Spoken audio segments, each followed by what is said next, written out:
Dans cette vidéo, on va voir deux choses. On va voir l'auxiliaire, avoir ou être, et on va voir aussi les semi-auxiliaires. On commence tout de suite avec l'auxiliaire à la forme active. À la forme active, à un temps composé, on utilise l'auxiliaire avoir ou l'auxiliaire être plus le participe passé. Et c'est le temps de l'auxiliaire, à quel temps on va conjuguer l'auxiliaire, c'est ce temps-là qui va nous indiquer quel temps composé on a utilisé.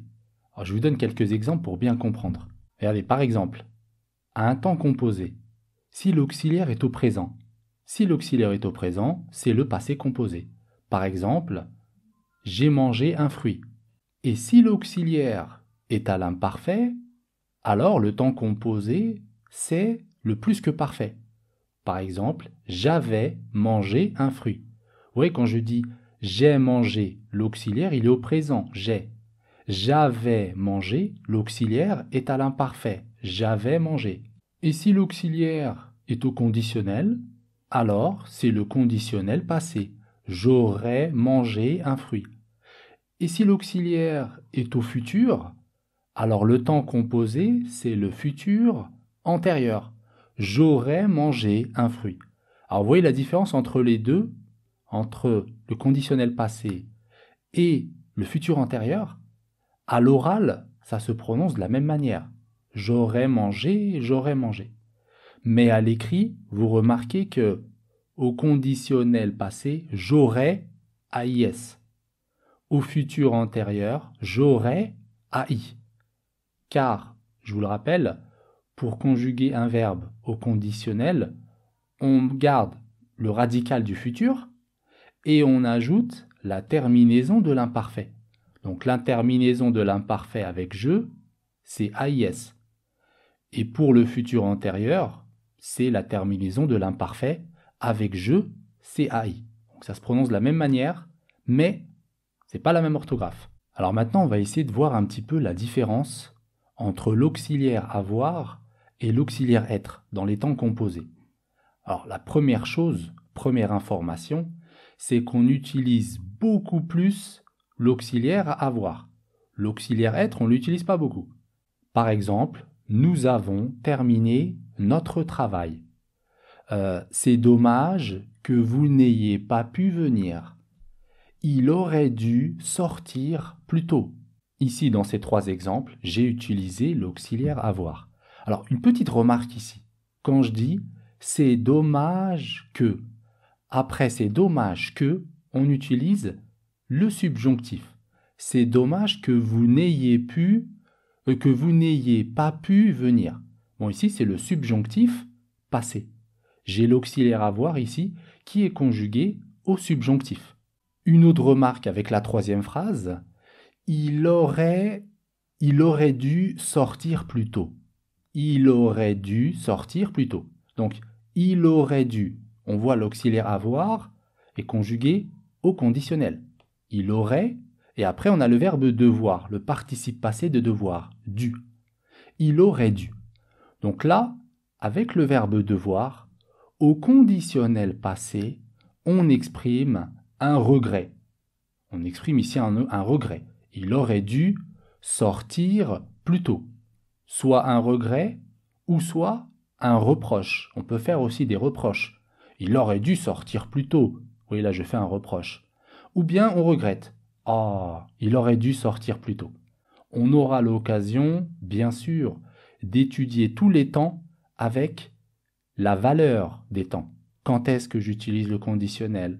Quand est-ce que j'utilise l'imparfait? Le présent, le passé composé, etc.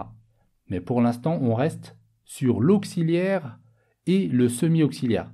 Mais comme je vous ai dit lors de la dernière vidéo, on commence une nouvelle série sur les verbes, donc on va étudier tous les temps des verbes, etc. Alors, une petite remarque. Le verbe avoir et le verbe être, au temps composé, on va utiliser l'auxiliaire avoir. Par exemple, j'ai eu mon examen, là c'est le verbe avoir, j'ai eu mon examen, et avec être, il a été heureux de vous voir. Il a été heureux, ici c'est le verbe être, conjugué avec l'auxiliaire avoir. Il a été. On passe maintenant avec l'auxiliaire être. Quand est-ce que j'utilise l'auxiliaire être? On utilise l'auxiliaire être avec les verbes de mouvement. Mais attention, ce n'est pas tous les verbes de mouvement. On verra après quelques exemples. Mais la plupart, on va dire, des verbes de mouvement. Par exemple, on a le verbe monter, descendre, entrer, etc. Je vous ai mis la liste complète des verbes de mouvement qu'on utilise avec l'auxiliaire être. Par exemple, elle est tombée. Elle est tombée en faisant du vélo. Je suis allé voir ma famille. Voilà des exemples avec le verbe aller et avec le verbe tomber, on utilise l'auxiliaire être. On a aussi 4 verbes d'état, les verbes attributifs. Vous vous souvenez, la dernière vidéo, on avait vu les verbes attributifs. Eh bien, on a 4 verbes d'état où on va utiliser aussi l'auxiliaire être pour un temps composé. Alors, on a le verbe devenir, naître, mourir et rester. Avec ces 4 verbes, je vais utiliser également l'auxiliaire être. Par exemple, avec le verbe rester, nous sommes restés à la maison. Ici, attention, une remarque importante, avec certains verbes de mouvement, on a des verbes de mouvement qu'on a vus tout à l'heure, où on utilise l'auxiliaire être, et bien avec certains de ces verbes, si on a un COD après ces verbes, on va utiliser l'auxiliaire avoir. Donc là, ça change. Si j'ai un COD avec ces verbes, c'est l'auxiliaire avoir. Si je n'ai pas de COD, c'est l'auxiliaire être. Donc ces verbes-là sont entrer, sortir, monter, descendre, passer et retourner. Voilà, je vous ai mis la liste. Ce sont des verbes. Si j'ai pas de COD, c'est l'auxiliaire être. Si j'ai un COD, c'est l'auxiliaire avoir. Regardez, par exemple, avec le verbe monter. Je suis monté dans ma chambre. Donc là, on a l'auxiliaire être. Je suis monté dans ma chambre.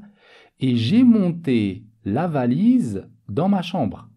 Là, j'ai l'auxiliaire avoir. Pourquoi? Parce que la valise, j'ai monté quoi? La valise. La valise, c'est un COD. Donc, j'utilise l'auxiliaire avoir. Un autre exemple avec le verbe sortir. Je suis sorti à 21h. J'ai sorti la voiture à 21h. Là, c'est pareil. La voiture ou il a sorti sa voiture, c'est un COD. Donc tout à l'heure, on a dit qu'on utilisait l'auxiliaire être avec les verbes de mouvement. Mais attention, ce n'est pas tous les verbes de mouvement. On a des verbes comme par exemple le verbe courir, le verbe sauter. C'est juste un exemple, il y en a encore plusieurs. Avec ces verbes-là, on utilise l'auxiliaire avoir. Par exemple, j'ai couru après le bus, nous avons marché toute la journée. Voilà, avec ces verbes-là, le verbe courir, le verbe marcher, j'ai utilisé l'auxiliaire avoir. Attention, encore une remarque. Il y a certains verbes, quand je change l'auxiliaire, je change le sens du verbe. On a des verbes où on peut l'utiliser avec l'auxiliaire avoir et l'auxiliaire être. Suivant l'auxiliaire, ça va changer le sens. Regardez par exemple, avec le verbe passer. Il a passé du temps à terminer ce projet. Il a passé du temps, d'accord? Il a mis beaucoup de temps. Il a passé du temps à terminer ce projet. Un autre exemple, avec le verbe passer, l'auxiliaire être. Il est passé par ce chemin pour arriver chez lui. Donc, il est passé par ce chemin et il a passé beaucoup de temps. Vous voyez qu'ici, ce n'est pas le même sens du verbe passer. Maintenant, on a vu la forme active. On va voir un peu la forme passive. À la forme passive, on utilise aussi un auxiliaire. On utilise l'auxiliaire être, plus un participe passé. Par exemple, cette maison est construite par mon voisin. Le projet sera terminé ce soir. Vous voyez qu'ici, j'ai utilisé l'auxiliaire être plus le participe passé. Autre chose, les verbes pronominaux. Les verbes pronominaux, on utilise aussi un auxiliaire à la forme composée. Et avec les verbes pronominaux, on utilise toujours l'auxiliaire être. C'est toujours l'auxiliaire être avec un verbe pronominal.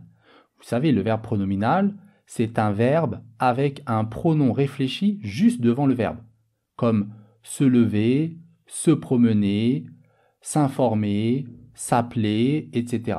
Un exemple, ou deux phrases, deux exemples. Je me suis levé à 6 heures du matin. Vous vous êtes promené en forêt.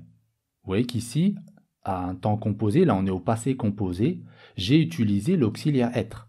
On passe maintenant au semi-auxiliaire. On a vu l'auxiliaire être, l'auxiliaire avoir. Maintenant, on va voir les verbes qu'on appelle des semi-auxiliaires. Les verbes semi-auxiliaires s'utilisent toujours avec un verbe à l'infinitif. On va voir plusieurs utilisations des verbes semi-auxiliaires. La première chose, on peut les utiliser pour indiquer le temps, la durée. Par exemple, ici, on utilise le verbe aller plus un verbe à l'infinitif pour indiquer un futur. Je vais partir déjeuner. D'accord, ici on est dans le futur. Ce qu'on appelle également le futur proche, le verbe aller plus l'infinitif. Je vais aller déjeuner. On peut aussi exprimer le passé avec le verbe venir plus de plus un verbe à l'infinitif. Je viens de rentrer chez moi. Je viens de rentrer chez moi. Ici, on exprime un passé récent. On aura l'occasion, Inch'Allah, de voir le futur proche, le passé récent, plus en détail. Mais là, on reste sur la vidéo des semi-auxiliaires, donc on continue. On peut aussi exprimer le début d'une action. Être sur le point de. Commencer à. Se mettre à. Vous voyez, ce genre d'expression va nous indiquer le début d'une action. Après ce reportage, après avoir vu ce reportage, je me suis mise à pleurer. Ou bien, je suis sur le point de quitter mon bureau. C'est-à-dire, je vais quitter mon bureau. Je suis sur le point de quitter mon bureau. Donc là, bien sûr, j'exprime le début de l'action. On peut aussi exprimer le déroulement de l'action avec le verbe continuer, continuer à, être en train de. Là, on exprime le déroulement de l'action. Par exemple, quand il m'a vu, il a continué à marcher et il est en train de dormir. Il est en train de dormir, il continue son action. Et on peut aussi exprimer la fin d'une action avec arrêter de, cesser de, finir de. Par exemple, il a fini de regarder la télévision, il a cessé de m'appeler, ou bien il a arrêté de me téléphoner. Alors ici, attention, avec le verbe arrêter et le verbe cesser, à la forme négative, on va exprimer une durée. Par exemple, il n'a pas arrêté de me déranger. Il ne cesse pas de se plaindre. Ici, on exprime une durée. Ça veut dire, quand je dis il ne cesse pas de se plaindre, ça veut dire qu'il se plaint tout le temps. Avec le verbe devoir, en semi-auxiliaire, on peut exprimer une obligation ou une probabilité. Par exemple, il doit terminer aujourd'hui. Une obligation, il doit terminer aujourd'hui. Il a dû se perdre sur la route. Là, c'est une probabilité, on n'est pas sûr. Il a dû se perdre sur la route. Avec le verbe pouvoir, je peux exprimer la capacité. Je peux porter ces valises. Je suis capable. Je peux porter ces valises. Je peux aussi exprimer l'autorisation avec le verbe pouvoir. Je peux venir avec vous. Là, je demande l'autorisation. Est-ce que je peux venir avec vous? On peut également exprimer la politesse avec le verbe pouvoir. Par exemple, tu peux me prêter ton stylo? Et on peut aussi exprimer la probabilité. On n'est pas sûr. Attention, tu peux tomber dans les escaliers. Alors attention ici, une remarque. Il y a une différence entre le verbe pouvoir et le verbe savoir. Par exemple, le verbe pouvoir, c'est être capable. de faire quelque chose. Je peux comprendre cette leçon. Il peut lire en arabe. Voilà, il est capable. Et avec le verbe savoir, on va plutôt exprimer une connaissance. Il connaît la règle. Elle sait jouer aux échecs. Il sait parler avec ses enfants. Oui, il a la méthode, il a la technique. Il connaît la règle. Regardez 2 phrases pour bien comprendre. Elle ne sait pas nager. Là, j'ai le verbe savoir. Elle ne sait pas nager. Donc, elle n'a pas la technique. Une autre phrase. Elle peut nager 30 minutes sans s'arrêter. Là, ici, elle est capable de nager. Voilà, j'ai terminé cette vidéo sur les auxiliaires et les semi-auxiliaires. J'espère que la vidéo vous a plu. Pour la prochaine vidéo, Inch'Allah, on verra le sujet, l'accord. Enfin, on reste toujours sur le verbe. L'accord du verbe avec son sujet.